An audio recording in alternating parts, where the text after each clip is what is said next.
Alright, so we've got the 2000 Dodge Ram in the garage, and today we're replacing the upper ball joint.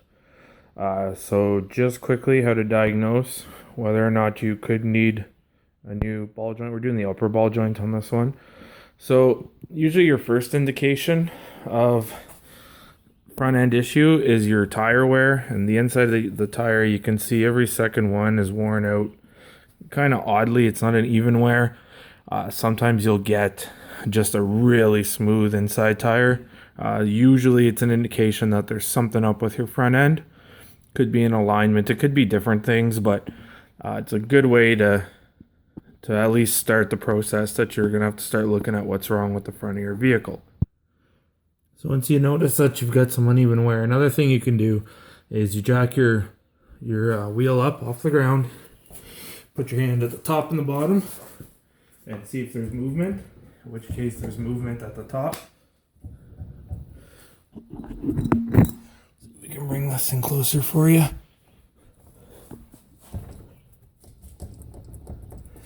So that indicates that we need new upper ball joint. So in case you're not quite sure what an upper ball joint looks like, this is it. Kind of sits on top, and that's what we're going to be replacing. It's a simple part on its own to replace. Unfortunately, you have to remove a lot of parts to get to it. So you'll see that here coming up. Just a bit of a disclaimer before this video starts. You are going to have to borrow or rent a ball joint press tool. I don't know about down in the States. In Canada, we have Canadian Tire. They have a rent-a-tool program where you can go there. They just take your credit card number, you rent the tool for free, and when you return it, it's all good. They just take your credit card, obviously just in case you steal it or don't bring it back. Borrowed this from a friend. Unfortunately, Canadian Tire near where I live in Saskatchewan is absolutely terrible, and they don't have too much. I guess down in the States, AutoZone, places like that, will also lend out tools. So this is kind of what we're looking at. In theory, you might be able to hammer the ball joint out. I've tried looking for videos, and it doesn't seem like a very successful way of removing them. So you're going to have to rent a tool, borrow a tool. You could consider buying it, but they are pretty costly, and if you only ever use it once or twice, it's probably not the greatest investment. And of course, you're also going to need breaker bar or cheater bar, depending what you want to call it, in order to turn the press. So I just wanted to get this out of the way. Alright, so first thing you have to do is remove your wheel. Obviously with the wheel on the ground, you crack your lug nuts. You can't do it with the vehicle up. Your wheel will just spin. So crack the lug nuts loose, jack up your vehicle, and throw some jack stands underneath. I usually put one on the axle. There's my jack. And throw another axle stand on the body. You are going to be banging on some parts, so you're going to want to make sure your vehicle is nice and stable. Make sure you're safe, so you take your lug nuts off, take your wheel off, and I'll just show you what we're dealing with here. So basically, right up here is your upper ball joint. In order to get to that, we have to take all this off. So the brake caliper, brake rotor, the bearing hub assembly has to come out, and we need to take the bolts off of the steering knuckle as well. Take those off so that we can get access to this with the ball joint press and push it out. So the first thing we're going to do is we're going to take off the rotor the rotor, brakes, all that. For that, you can see it. There are two bolts right there. There's one on the top, one on the bottom. So we're going to remove those first, and that will take this all off in one shot. So in order to get these off, you're going to need a 13/16 socket. Obviously they're on there tight. What I like to do if stuff is tight, I just take my hammer, and kind of hammer against the edge of the socket. Usually breaks it loose. So like I said, there's one on the bottom here, which I'm doing now, and then one on the top, kind of right there. So when you take those two off, be careful, because your brakes are gonna want to fall, and you do not want to drop them because you're gonna put pressure on this brake line, and you don't want to rupture it, because that's a huge nightmare altogether. So have a bucket or something right here, which I'm going to grab, and place this whole brake assembly on top of it. This way you're not doing any stress on that brake line that you don't need to have on there. Let's get the bottom one out.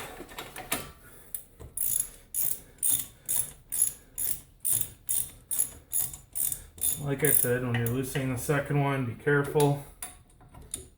You don't want this whole assembly falling. So support it with one hand.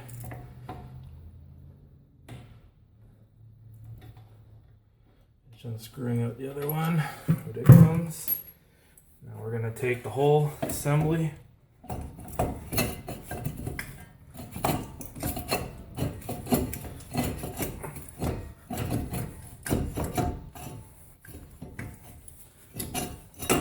There. Take some wiggling, but get it off.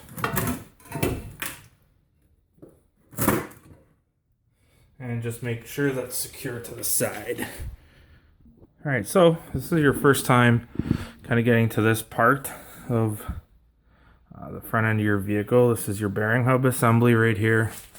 This is just a dust protector for your brake rotors. The next things we're removing is there's 3 nuts. 1, 2, and there's a third one kind of down here. So you're going to be loosening those 3 next. That's going to allow you to remove this whole bearing assembly. Comes off with a 14 millimeter socket, and it's going to be, let me just grab one here. So I don't know how well you were able to see it, but you're going to have to use one of these style sockets. These kind here will not fit over it, the kind of hexagon shape. So you're going to need a 14 millimeter. I can't remember exactly what these are called. And you're going to remove those 3 nuts. Now, when you're doing this, if you're having issues getting to one or the other, get in your truck, move your steering wheel, and it will move this way and that way, and it makes it easier for you to get to. Also, when you unscrew these, unscrew each one about a 1/2 inch to 1 inch. And leave them like that, because we're going to use them after. We're going to put a socket on it, and we're going to hit it with a hammer, and that's going to force this out this way. Just a tip that makes removing this bearing hub assembly a lot easier. So a few times on my videos you've heard me talking about hitting the socket with a hammer. If you just can't get good leverage on here and you don't have air tools, which I don't, channel is all about using basic hand tools. I just put the socket on, take the hammer, knocks it loose, and just a little trick I do to get things off. So get these 3 nuts, like I said, about a 1/2 inch to 1 inch off, and that'll take us to our next step.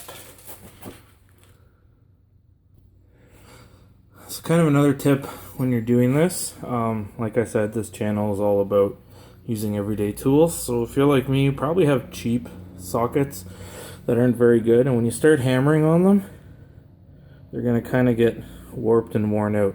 So don't use the socket that fits exactly the nut that you took off, because once you warp it like this, you're not going to get it back on. So try to make sure you have another one. Worst case scenario, you don't go buy one, because you are going to ruin the socket. But believe me, it makes this job a lot easier. So what you're going to do is you're going to put the socket on, and you're going to take your hammer, like I said,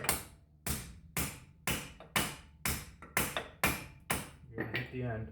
This is pushing this whole assembly out this way. So rotate around.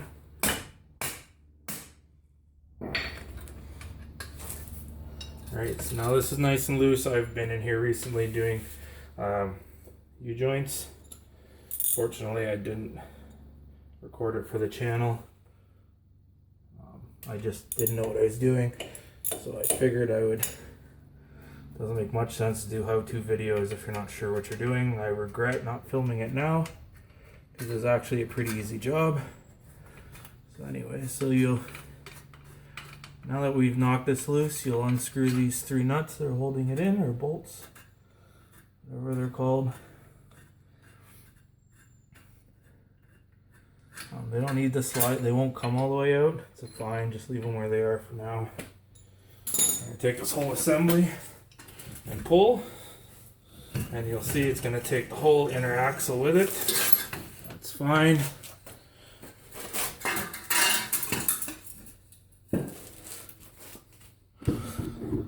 So now, the only thing we have left to do is get this chunk of metal out of the way. And by doing that, we're going to, well, I'm going to start with doing the 2 nuts on the upper and lower ball joint. And hopefully I can just take this and swing it around. If not, we'll have to loosen this as well. So each one of these castle nuts is going to have a cotter pin in it. I removed this one already.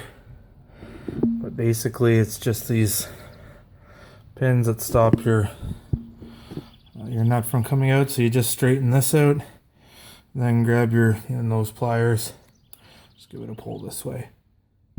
Alright, so now it's time to remove the castle nuts on the upper and lower ball joint. And the castle nut sizes are actually different, because why not? So the bottom ball joint castle nut is a 15/16, and top castle nut on the top ball joint is a 7/8. Why they can't both be the same, I don't know. It's clearly probably just too easy to do it that way. So because I have one, I'm going to use the breaker bar.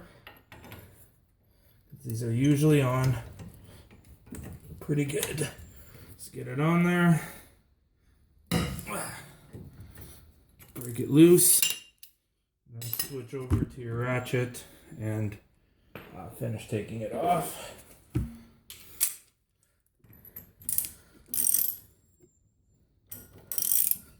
So if you don't really tighten it. So take this. Loosen it, but we're going to leave it on for now. Actually, I think we'll be good to take it off. Actually, I'm going to leave it now just in case this whole metal piece wants to slide down. I don't know if it will or not. Just in case it does, I don't want it dropping on its own. And now we'll do the upper ball joint, exact same thing, just with the 7/8 socket instead. So to be honest, I'm not sure if I have to remove this tie rod, but I'm going to do it anyways. Worst case scenario. And just pop it back in after, and it's no big deal.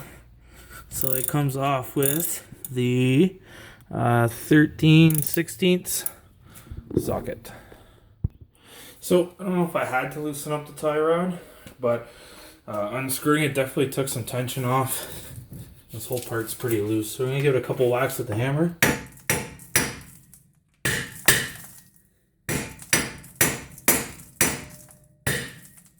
To try to loosen everything up. Alright, so we finally got this steering knuckle broken off.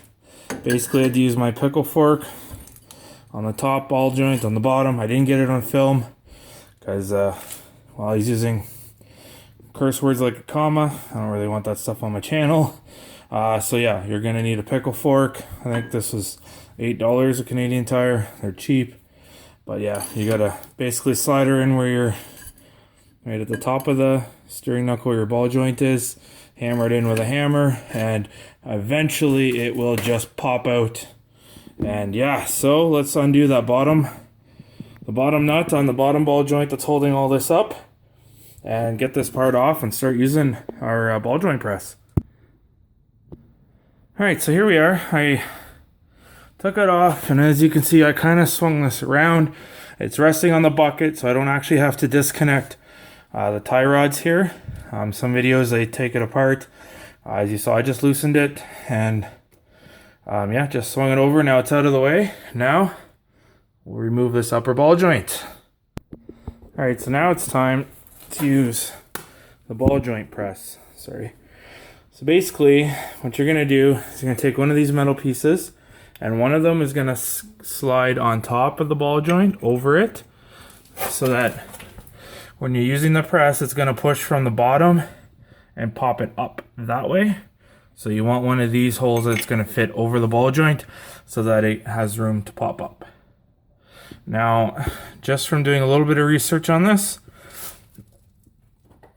you might need, I'm gonna try pushing from this. It's not the best way of popping out a ball joint, but I'm gonna give it a try anyways.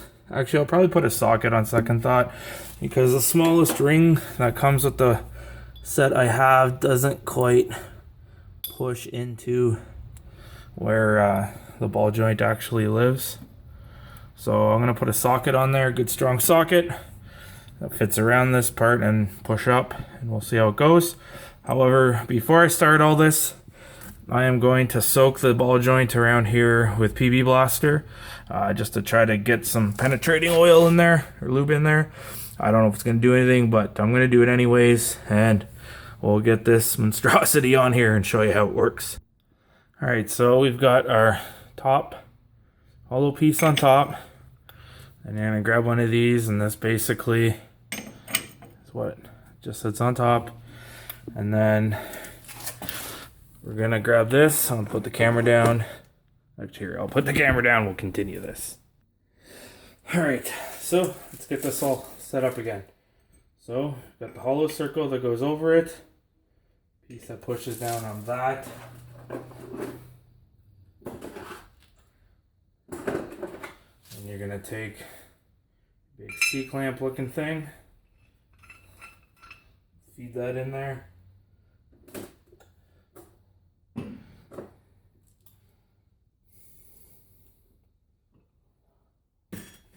Flip this around this way.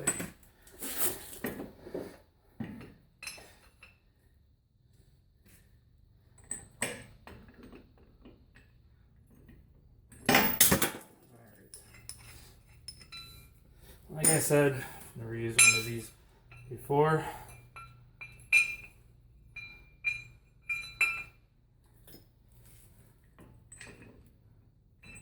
Alright, let me figure this out here. Alright, so it looks like with the socket on the bottom, this C-clamp just isn't big enough.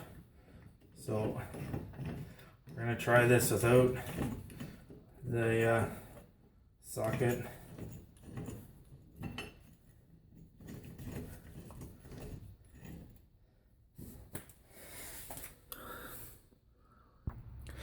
Alright, so like I said, I've never used one of these before, so a little bit of a learning curve here. I'm not a mechanic, that's why I make these videos, is to show you that regular people can make them. But basically, so I just learned, these are two different sizes. This hole's got a bigger inside than the other one. So take the one with the small hole, and we're going to put that one on top. Okay? So that when this big metal piece is coming down, it's not going to go through this hole, which it does. I knew this, but for some reason I didn't think of it. And then this one with the bigger hole is just going to slide in and push that ball joint up. So let's get this set up again and properly.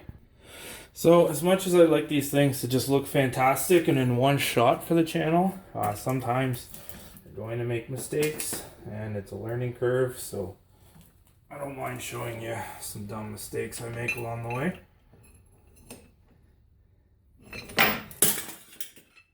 Take the load a bit more.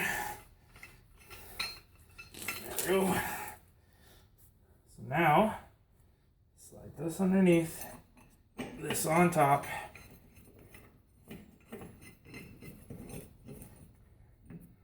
Start tightening it down by hand. Now once it gets nice and snug, get the breaker bar on here. You will need a breaker bar.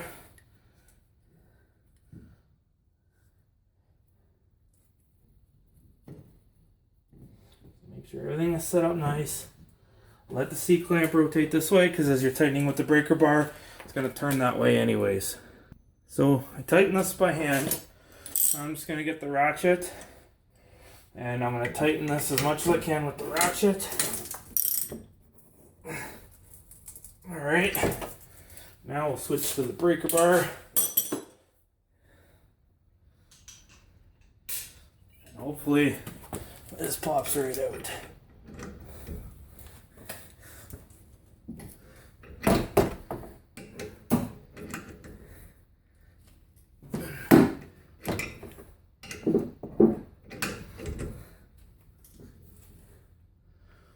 Nothing yet.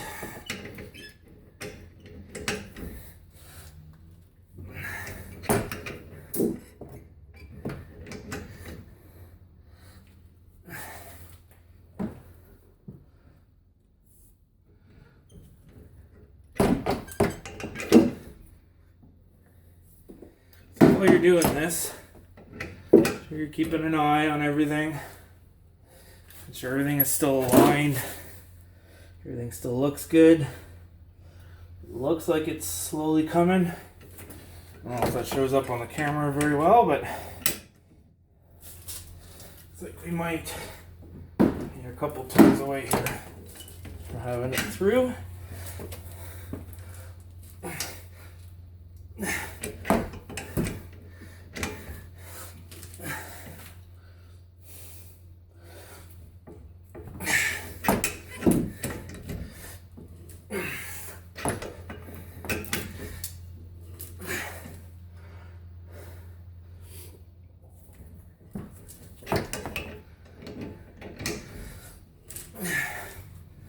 Alright, so it looks like it's pushed up. I didn't hear a pop. I thought it'd be a little more dramatic. So I'm going to loosen this up and we'll see what everything looks like, and we might just pop the rest of it out with the pickle fork. We'll see when we take this off. Alright, so I'm just loosening it up here with the ratchet.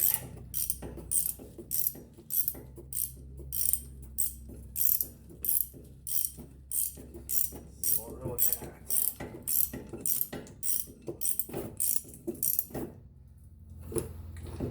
And there you go. You can already see we have ourselves a loose ball joint. And out it comes. So there you go. We're going to clean this up, get all the grease and stuff so we have a nice smooth surface to work with. Pop the new ball joint in and reassembly. Alright, so next up we're going to remove the lower ball joint, which is the one down here.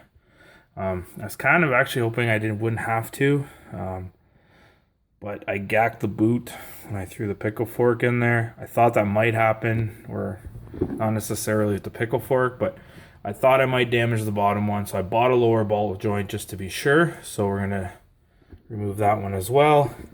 And basically it's the same as the top, except we're pushing it down that way. So we're going to be putting most likely a socket on there if it fits into the C-clamp. And we're going to push it down, and it's the exact same thing that we did on the top. So as you can see, basically the same setup. The only difference is the part you're cranking has come through the top, where the top ball joint that you removed is. Same thing, we're going to tighten this down by hand. Take a good look around at everything. Make sure it's all lined up. Same thing, we'll tighten this as much as we can. With the ratchet. Make her as tight as we go. Breaker bar.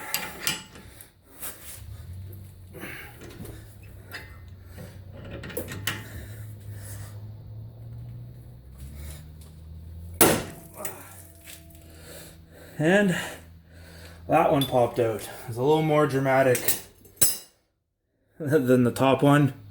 So we'll take this off now. See what we got.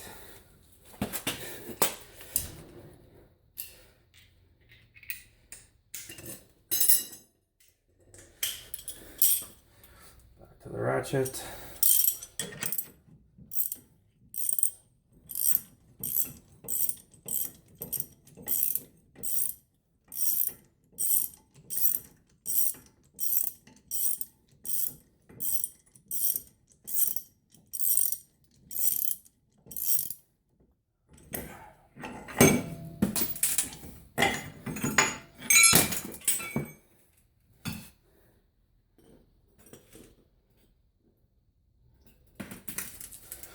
Alright, looks like it hasn't quite popped out. That dramatic sound made it sound like it was. So we'll put this back on. Repeat the process. It did go down a bit. It just didn't pop out like I thought it did. Alright, so before putting the ball joint press back on, I hit the top of the ball joint. PV blaster. Got her all set back up again. And back on the breaker bar.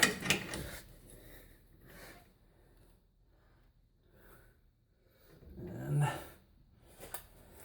looks like we're popping it through. Move my bit over a bit. Or socket over a bit. Alright. So the more I'm moving this, the easier it's turning. So take our bottom ball joint coming out. So I'm actually going to switch to the ratchet. See if I can turn it that way. And there we go. Out comes the ball joint. Watch out, you don't pinch your hand on here like I just did. Ball joint's out. So basically we're going to clean all this up and put the new ones in. There we go.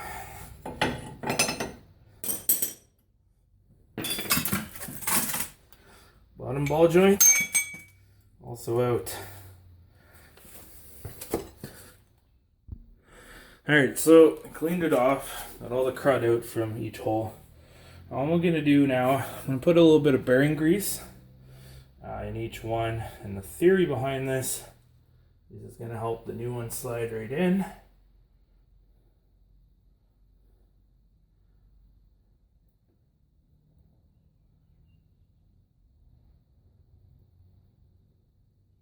Now you can put them back in with the press. Kind of hoping to lightly tap them in. Just because with the press, you can't quite see where everything's sitting. I'm hoping it'll just kind of slide in with a few taps. Carefully placed taps. Don't go reefing on your ball joints. So let me grab the new ball joints and we'll get these in. Alright, so like I said, I'm going to try just gently tapping this in. So I'm going to leave the capsule nut at the end here. I'm just going to gently tap it. So it looks like that's as far as we're going to get. So it looks like we're going to be putting the press on after all. Okay, so you got the press back on. You see me put it on a couple times. Now, this time when we're using it, you're going to want to be very careful when you're putting it on. Make sure everything is straight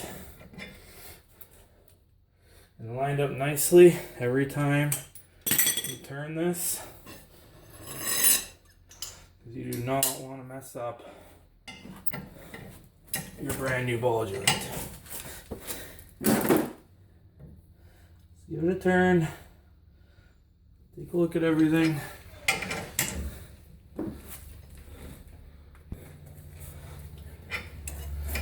So you just want to be very careful.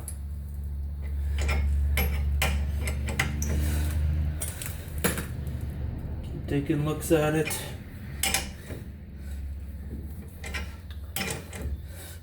Right, slowly, just looking for right in here. Slowly getting pushed in.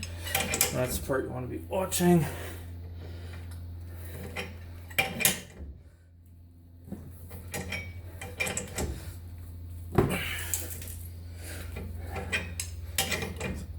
There.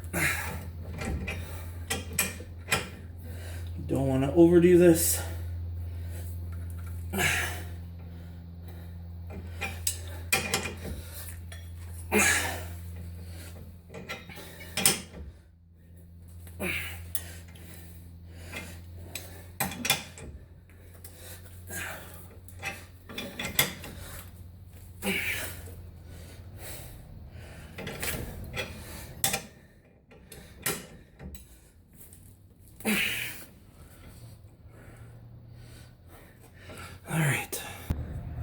Alright, so you want to talk dumb mistakes. I forgot to take the boot off the ball joint before pressing it in, and I know I have to take it off. I don't know what I was thinking. I've been fighting with this job for a couple hours. I know it goes quick on here, but yeah, I think I just got tired, so I grabbed a new one. I'll slide that on. If you kill the boot, don't install it. You're gonna get crud and stuff in there. You're gonna be replacing this anyways, so just a dumb mistake. It happens. That's why I'm showing it to you. You know, you rush through a job, you make dumb mistakes like that. So anyways, but that's what this channel is about. We're going to make mistakes. Let's just learn from them. So I'll slip on the new boot, get the second one pressed in, start getting the stuff put together. Alright, so basically what's going on now is the battery on my camera is about to die. So we're going to kind of wrap this up here. And the only reason I'm doing this is if you got to this point, you've taken everything apart, popped the ball joints out. We're going to press this one up here, same way as we pressed the bottom one in. And then you're just reassembling everything that you took apart. So you know what, this video is run on long enough. I know I wanted to give a good, full, detailed video, which I believe I did. I'm going to give you the benefit of the doubt. If you've gotten this far in the video, or in your repair I should say, everything else should just slip right back in. So we'll be pressing this ball joint back in. We'll be bringing our steering knuckle back around. We're going to bolt it back up, top and bottom castle nuts. We're going to re-tighten our tie rod here that I loosened. Again, I don't even know if you have to do this or not, so you might want to try not doing it. Once that's on, we're going to slide our axle bearing hub assembly back in. Once that's in, then we take our brake assembly, pop that back on, and we're done. So it's basically the exact same procedure, just done backwards. So I really hope this video helped. As you can see, I learned a few things along the way, which is fine. It's great. That's why we do this channel. Not all professionals. And again, I don't mean to sound repetitive, but that's why I do these videos, to show you you don't have to be professional. So learn from the few dumb mistakes I made, and hopefully this job goes smooth for you. So if this helped you, give me a thumbs up, please. If you haven't subscribed, consider subscribing, and get some more in-depth videos here on the channel, hopefully in the not too distant future. I really enjoy making these, and I really hope if I help one person out there, then that's good enough for me. So thanks for watching, and we'll catch you guys in the next video. Oh, and one last thing that I forgot. When you're buying your ball joints, there's a hole here. Zerk fitting will go in there. When you put this on, before you finish, throw your Zerk fitting in there, get your grease gun on it, put grease in it, and you're good to go. Now that should be everything. If I forget anything else, I'll leave it in the comment section. But that should be everything. So once again, thanks for watching, and bye.